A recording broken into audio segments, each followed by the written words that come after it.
ఒక కప్ అయితే మైదా పిండి తీసుకున్నాను నేను. దీంట్లో కొంచెం సాల్ట్ వేసుకోవాలి. ఇప్పుడైతే కొంచెం కలుపుకోవాలి. అంటే కొంచెం సాల్ట్ వేసుకున్నాం కదా, ఇప్పుడు కొన్ని వాటర్ వేసుకొని కలుపుకుందాము. ఇప్పుడైతే ఇలా కలుపుకున్న తర్వాత కొంచెం ఆయిల్ వేసుకొని మళ్ళీ ఒకసారి కలుపుకొని కొంచెం మెత్తగానే కలుపుకోవాలి ఇది. ఇప్పుడైతే ఒక 1 అవర్ వరకు దీన్ని పక్కన పెట్టేసుకోవాలి. ఇప్పుడైతే 1 అవర్ తర్వాత ఇలా సాఫ్ట్గా అయింది చూడండి.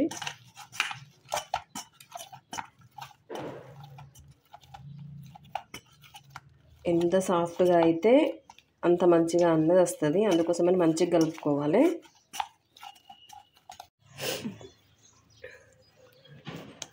అనుకొని ఇలా పెట్టేసుకుందాము గిన్నెలో. అయితే అనుకుందాము అంతా ఒకే లెవెల్లో ఉండాలి. ఇప్పుడైతే దీనికి అంతా ఆయిల్ రాసుకుందాము.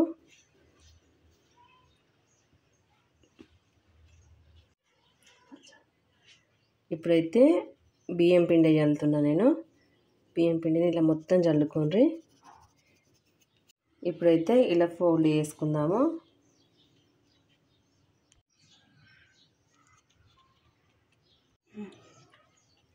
చిన్నగా అయ్యే వరకు మడత పెట్టుకుందాం దీన్ని. ఇప్పుడు మళ్ళీ చపాతీలాగా అనుకుందాము. ఇలా అనుకోవాలి.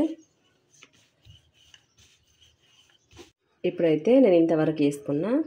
తర్వాత ఇప్పుడు కట్ కావాలి, కింద కూడా లేయరు అలా కట్ చేసుకోవాలి. చూడండి ఇలా అయితే కట్ చేసుకోవాలి.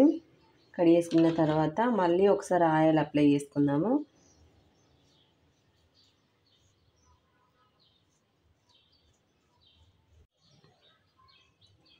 మళ్ళీ ఒకసారి పిండి వేసుకోవాలి. ఇప్పుడైతే ఇలా ఫోల్డ్ చేసుకుంటూ రావాలి. ఇలా పీసెస్ లాగా రావాలి. అప్పుడే పరోటా అన్నది మంచిగా వంగుతుంది. నేను దీన్ని ఇలా అనుకున్నా. తర్వాత ఇలా ఫోల్డ్ చేసుకుందాము. చూడండి, ఈ కొన ఉంది కదా, ఈ గ్యాప్లో పెట్టేయాలి. ఎక్కువ ప్రెస్ చేయొద్దు. ఇప్పుడైతే ఇది తీసేసుకొని పిండి వేసుకోవాలి. మామూలుగా అనుకోవాలి. ఎక్కువ ప్రెస్ చేస్తే లేయర్స్ అనేవి రావు కాబట్టి గట్టిగా చపాతీలాగా అస్సలు అనొద్దు. ఇప్పుడైతే ఇలా చేసుకోవాలి. మరీ పలచగా చేసుకోకుండా మరీ లావుగా వేసుకోవద్దు. ఇలా ఉండాలి. ప్యాన్ పెట్టుకున్నా, దీనికి కొంచెం ఆయిల్ అప్లై చేసుకున్నాము.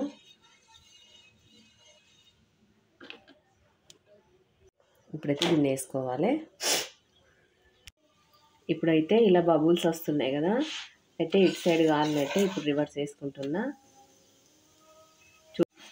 ఇప్పుడు చూడండి లేయర్స్ అన్నీ ఏర్పడుతున్నాయి. ఇలా ప్రెస్ చేసుకుందాము.